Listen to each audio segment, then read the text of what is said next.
ახლა შემოგვიერთდება ჩვენ თენგო თევზაძე, კოალიცია ცვლილებებისთვის ერთ-ერთი ლიდერი. ამ ცვლილებების ლიდერები ყველანი საპატიმროში არიან. თენგო, მოგესალმები და მადლობა რომ მოხვედით დღეს ჩვენთან სტუდიაში.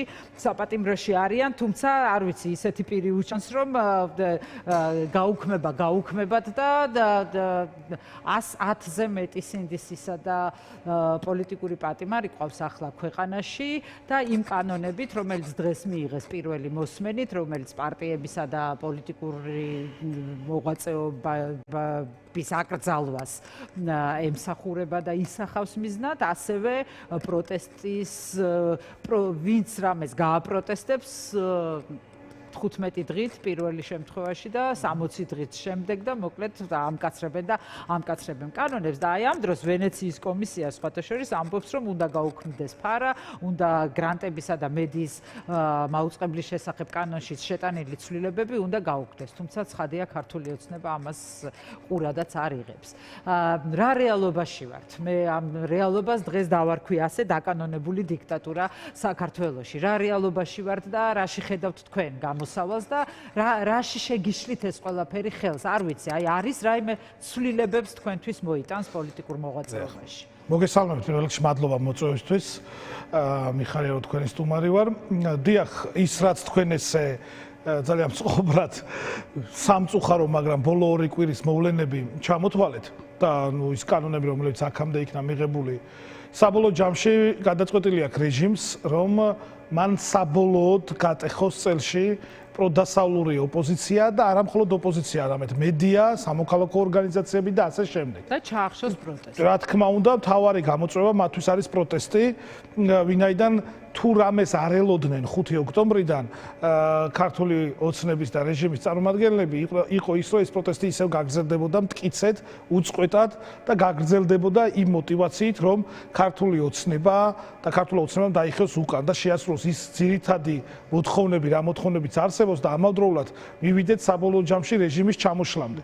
რაც თქვენ თქვით ვენეციის კომისიის შემთხვევაში, ეს არის ძალიან მნიშვნელოვანი დამატებითი მტკიცებულება, ვინაიდან სამოქალაქო ორგანიზაციებს უკვე მიმართული აქვს სტრასბურგის სასამართლოსთვის სარჩელი და ჩვენ ვიცით რომ ეს ორივე ინსტიტუცია ვენეციის კომისიაც და სასამართლოც არის ევროპის საბჭოს სტრუქტურული ერთეული და ეს ფაქტურად არის ერთ-ერთი მნიშვნელოვანი და შეიძლება იქცეს გადამწყვეტ მტკიცებულებად, ეს რაც შეეხება სამართლებრივ ნაწილში, მაგრამ მნიშვნელოვანია პოლიტიკური ნაწილი. მე ღრმად ვარ დარწმუნებული, რომ თანმიმდევრული, წინააღმდეგობრივი და არ თანამშრომლობის პოლიტიკა არის ის, რაც ქართულ ოცნებას აწუხებს და ამის ასე ვთქვათ, პასუხი არის ის, რომ ქართულმა ოცნებამ ფაქტურად აღიარა, რომ ის არ არის ლეგიტიმური. ირაკლი კობახიძემ და თუ არ ვთქვი კირცხალია გვარად არ ვიცი ზუსტად, მათ განაცხადეს, რომ ახალი კაცი, რომელიც ამას ყველაფერს გვაცნობს ხოლმე ბრიფინგებში. ფაქტურად რაღაცა ადმინისტრაცია, პარლამენტი იქცა კანცელარიის შენობის მსგავს ადმინისტრაციულ ერთეულად და სტრუქტურულ ერთეულად, რომელიც 5 წუთში იღებს კანონებს. აი თქვენ უნდა ნახოთ, როგორი სისტრაფით კონვეიერული პრინციპით იღებენ კანონებს. ფაქტობრივად არანაირი განხილვა იქ არ ხდება, მაგრამ მათ არც აქვთ ლეგიტიმაცია, უბრალოდ რა თქვეს მათ? მათ თქვეს, რომ ჯარიმებმა, რომელიც ძალიან მსხვილია, ასევე გაზრდილმა ადმინისტრაციულმა პატიმრობებმა არ იმუშავა. ეს იმას კი არ ნიშნავს, რომ ვინმეს ჯარიმა უხარია ან პატიმრობა უხარია. არა, პროტესტი ვერ ჩაახშეს ამ გზით. აღსრულება ვერ ხდება, იმიტომ რომ ადამიანებმა ამ ქვეყანაში იციან რომ მათ მიერ მიღებული, ანუ ქართული ოცნების მიერ მიღებული გადაწყვეტილებები საბოლოო ჯამში არ არის ლეგიტიმური და არ არის სახელმწიფოებრივი. როცა ჩვენ საუბრობთ სამართალზე და საუბრობთ კანონებზე, სამართალის და კანონის პირველადი დანიშნულება ის კი არ არის, რომ ვინმე დასაჯოს, რაც ქართულ ოცნებას აქვს გადაწყვეტილი, არამედ მისი დანიშნულება თუ გვინდა რომ მისი აღსრულება მოხდეს და მასზე დამორჩილება. მისი ამოცანა უნდა იყოს, რომ სიტუაცია განმუხტოს, წესრიგი დაამყაროს, საზოგადოებრივი ინტერესისგან გამომდინარეობდეს და ასე შემდეგ. და ქართულ ოცნებას რა უნდა? ქართულ ოცნებას უნდა რომ ეს რეპრესიებად გამოიყენოს და მათ შორის კანონის დანიშნულება აქცევს. შეძლებს ამას, თენგო. ვერ შეძლებს თუ არა ამას და აი რატო ამბობთ რომ ვერ შეძლებს? მოდით ვიხარით მაშინ როგორ ვერ მე ამის ღრმა რას დაუპირისპირებთ ამას ყველაფერს? რა გზები არსებობს რომ ეს ვერ შეძლოს და მართლა ქუჩაში გამოსვლა იყოს საშიში ადამიანებისთვის და კრიტიკა შეიძლებაოდეს მხოლოდ სამზარეულოებში, როგორც იყო საბჭოთა დროს. მე მაშინ პატარა ვიყავი, მაგრამ მახსოვს რომ რაღაც ეს პირი არ უჩანს ქართულ ეს პირი არ ჩანს ამ სახელმწიფოში, ვინაიდან ჩვენ ნახეთ რომ ამ ეგრეთ წოდებულ არჩევნებში 750,000-მა ადამიანმა, ეს რაც ვიცით, დათვლადი რაცა წინა ორი არჩევნებიდან აქტივობიდან გამომდინარე და ოპოზიციის ხმებიდან გამომდინარე. უბრალოდ უარი უთხრა ამ ფარს, ეს ერთი, მეორე, პროტესტი არ გაჩერდა, მესამე, არც ერთი ქართველი პოლიტიკოსი, ერთს თუ არ ჩავთვლით, მან არ დატოვა საქართველოს და ყველა არის ბრძოლის წინა ხაზზე. ნაწილი ციხეში, ვინაიდან გამოგვაკლენ ამ რაღაცა აბსურდული ბრალდებებით და ყველა არის წინააღმდეგობის წინაფლანგზე. არავინ ჩემს ირგვლივ, ჩემს კოალიციაში, ჩემს პარტიაში არ აპირებს ბრძოლის მიტოვებას, რაც უნდა კანონი მიიღო. დაპატიმრება იქნება, ადამიანების აკრძალვა იქნება, რა თქვენთან არ მოვალ სტუმრად, ჩემს სათქმელს არ ვილაპარაკებ, აქციაზე არ გავალ თუ სხვა. ჩვენ თუ ვიქნებით აუცილებლად მოხვალთ ჩვენთან. კი, აუცილებლად, თქვენიც მნიშვნელოვანი გამოწვევები. შემდეგი ეტაპი უკვე მედია იქნება, პარალელურად აპირებენ ამ ყველაფერს და რა თქმა უნდა მედიას აქვს ძალიან დიდი გამოცდა, მაგრამ ეს გამოცდა თქვენთან ერთად ჩვენც უნდა გავიაროთ, თქვენ უნდა დაგიჭიროთ ხარ, იმიტომ რომ თავისუფალი სიტყვა არის მნიშვნელოვანი, ასე ვთქვათ, ინსტრუმენტი ჩვენს ხელში და თქვენ ხართ ამის, ასე ვთქვათ, მთავარი მხარდამჭერი და მთავარი ინსტრუმენტი, ამავდროულად ერთი მთავარი საკითხი რაც არის რა. კაცი ქმნის თვითონ ბედს და არა ბედი კაცს. ჩვენი ბრძოლაა ეს. ჩვენი ბრძოლა და ამ ბრძოლაში გავიმარჯვებთ რატომ? და აქვე მინდა ვთქვა, ის რასაც თქვენ უსმენდით თქვენ წინა ორ სტუმარს, მინდა რასაც ეკითხებოდით, მეც გავცე პასუხი. ახლა არის საჭიროება მნიშვნელოვანი ერთობისა და წინააღმდეგობის ფრონტისა. მე ვთვლი ერთობის საჭიროება ვერაფრით ადრე იყო და ძალიან სამწუხაროა რომ პოლიტიკურმა პარტიებმა ეს ვერ შეძლეს, მაგრამ ეხლა მართლაც არის თუ არა თენგო, იაზრებთ თუ არა ამას, რომ არის რაღაც აი ეს რუბიკონი, რომლის გადალახვის შემთხვევაში შეიძლება მართლაც რკინის ფარდაჩი დაეშვას, რომ დიდი ხნით სიბნელე დადგეს ქვეყანაში. თქვენ რახან პოლიტიკაში ხართ, გაქვთ ეს პასუხისმგებლობები, ხო, ადამიანებს, იმიტომ რომ ქვეყნის მართვაზე გაქვთ პრეტენზია, არჩევნები, როდესაც ჩატარდება სამართლიანი არჩევნები, იქ ხალხი გადაწყვეტს ვის რამდენ ხმას და ვინ მიიღებს ხმას და რამდენს, მაგრამ აი ახლა არის თუ არა ის გადამწყვეტი ეტაპი, როდესაც რაღაც გზები გაქვთ ახალი საძიებელი და რაღაცები დასათმობი, რაღაცაზე მეტ კოორდინაციას რომ მიაღწიოთ და შედეგები რომ დადოთ. თუ არა და აი ახალ პარტიების შექმნაზე არის საუბარი და მივესალმები წარმატებები მაქვს. რა თქმა უნდა, მაგ საკითხზეც ვიტყვი პირველ რიგში. ჩვენ ვამბობდით რომ ბოიკოტი იქნებოდა მნიშვნელოვანი. ამაში საზოგადოება აუყვა.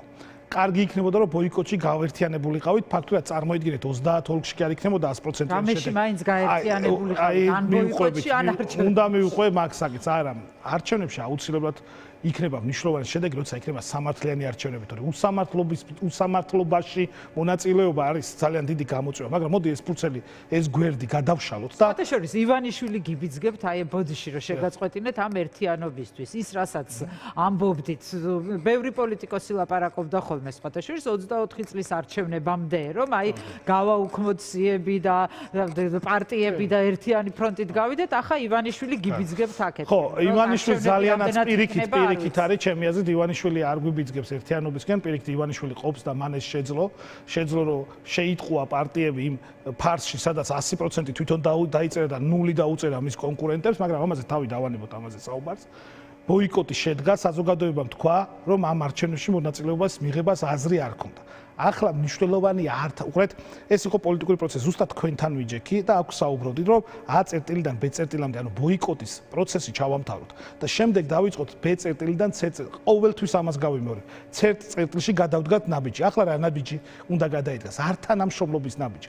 აქ არის მნიშვნელოვანი 5 აქტორია. პირდაპირ ვიტყვი, ეს არის კოალიცია ცვლილებისთვის, ერთადერთი კოალიცია ვართ, რომელიც კოალიციურობა შეინარჩუნა 24 წლის არჩევნების შემდეგ, ჩვენ ახალი გირჩი და დროა, ასევე არის მნიშვნელოვანი აქტორი ერთიანი ნაციონალური მოძრაობა, ის ახალი პარტიები. თქვენგანს ემუქრება ის რომ აი მიუყვები უნდა აუხსნა. ეკრძალება, თუმცა ამბობთ რომ ამით თუ ამეგზალავენ, არ არის პრობლემა ამით. მაგრამ იქ არის ელენე კოშტარია, ზურაგირჩი ჯაფარიძე და აკრძალული არა აქვს ამ ადამიანებს პოლიტიკური საქმიანობა, ციხეში არიან უსამართლოდ. ძევლობა ბიძინა ივანიშვილმა გადაწყვიტა, რომ ქართული პოლიტიკური ელიტა გამოკეტოს ციხეში, ის ადამიანები, რომელსაც აქვს მაღალი სანდოობა, ზოგს მეტი, ზოგს ნაკლები, მაგრამ მაღალი სანდოობა საზოგადოებაში. უბრალოდ მინდა რა ერთიანობის ნაწილში რაც კითხვა გავაგზავნო. მეორე არის ახალი დაფუძნებული პარტიები, ეს იქნება თავისუფლების მოედანი, თქვენი სტუმარი იყო ბატონი ლევანი, ფედერალისტები, არის სხვა პარტიებიც, ასევე ახალშექმნილი პარტიები, სოციალისტები და სხვა, ასევე არის ლელოს და გახარიას ერთობა და ძლიერი სამოქალაქო ჯგუფები, რომელიც ამ პროტესტში ჩამოყალიბდა. და ეს აქტორები, ამ აქტორებთან დაკავშირებით ჩვენ ძალიან კარგად თანამშრომლობთ და თანამშრომლობდით რვიანის ფორმატში, კოალიცია ცვლილებისთვის სამივე პარტია რვიანის ფორმატში თანამშრომლობდით როგორც პოლიტიკურ პარტიებთან, ასევე ძალიან კარგად თანამშრომლობდით იმ სამ მრავალრიცხოვან აქციაში, რომელიც სამოქალაქო ჯგუფებთან, რომელშიც უშუალოდ ჩართული იყვნენ ესენი. ეხლა რა მნიშვნელობა აქვს ამ მრავალრიცხოვან აქციებს?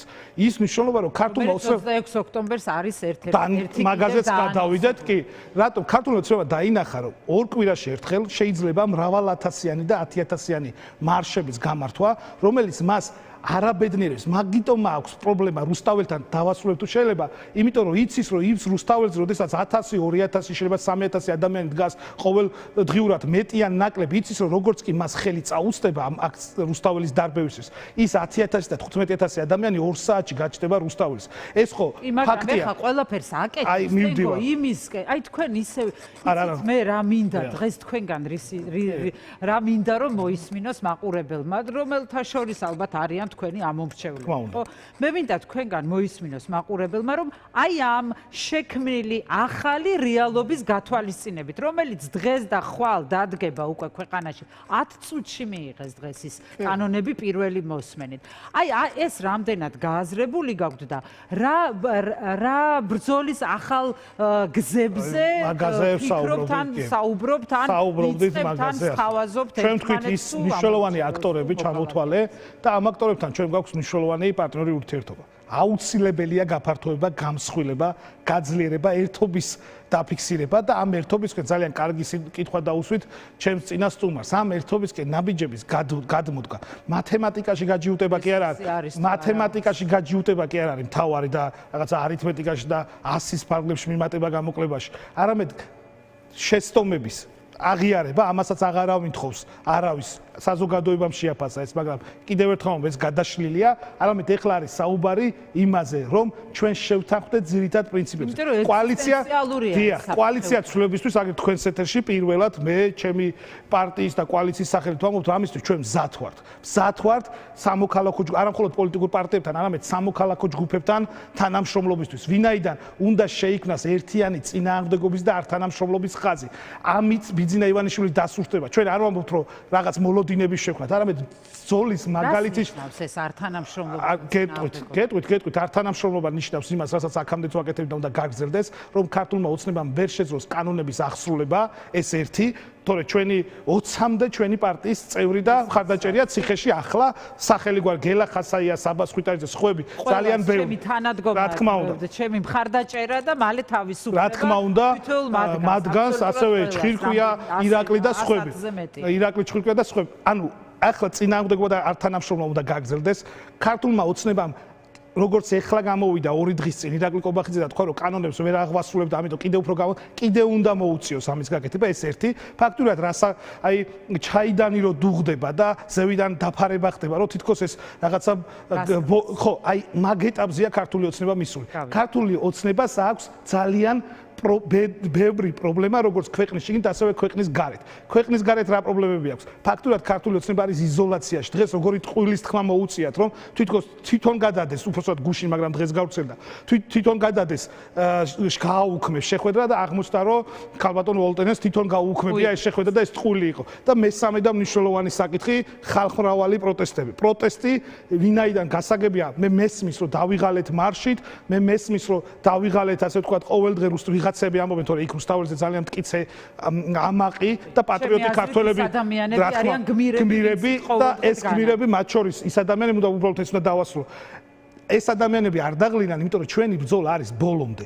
ჩვენი ბრძოლა არის გამარჯვებამდე და ამაში ვარ ღრმად დარწმუნებული. არ მაქვს სხვა мотиваცია, რომ ესე ვიფიქრო, თავისუფლება პოლიტპატიმრებს 26 ოქტომბრის მოთხოვნა ეს არის, გადადგეს საქართველოს ეგრეთ წოდებული მთავრობა, რომელსაც ძალაუფლება აქვს მიტაცებული და დაინიშნოს ახალი სამართლიანი არჩევნები. ჩვენ წარმატებას ჩავთვლით მხოლოდ ამას. ეს იქნება ჩვენი წარმატება და მე ღრმად ვარ დარწმუნებული, რომ გავიმარჯვებთ. მადლობა. აუცილებლად გავიმარჯვებთ. მთავარია გამოიყენოთ ყველა შესაძლებლობა, ეს არის თანამშრომლობის კარი ღია, უბრალოდ ყველამ უნდა გადადგას ნაბიჯი. ნაბიჯის გადადგმა ცალმხრივი ვერ იქნება ვერასდროს. მადლობა, წარმატებები თენგო თევზაძე.